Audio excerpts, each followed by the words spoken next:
क्षेत्रबाट green urea उत्पादन प्रवर्धन गर्न खरिद ग्यारेन्टी सम्झौता गरी सहुलियत दरमा विद्युत उपलब्ध गराउने व्यवस्था मिलाउनेछौँ। कृषि बीमाको प्रिमियममा दिइने अनुदान सहुलियतका लागि रु 2 अर्ब 19 करोड विनियोजन गरेको छु।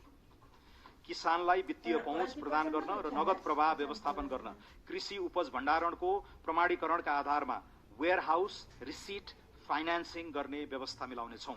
पशु पन्छीमा लाग्ने रोग तथा महामारी नियन्त्रणका लागि आवश्यक पर्ने खोप निजी क्षेत्र समेतको सहभागितामा स्वदेशमै उत्पादन गर्नेछौँ।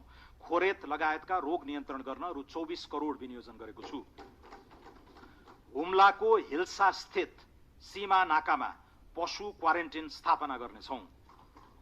35 वटा नगरपालिकाबाट जग्गा प्रशासन सम्बन्धी एकीकृत सेवा सुरुवात गर्नेछौँ।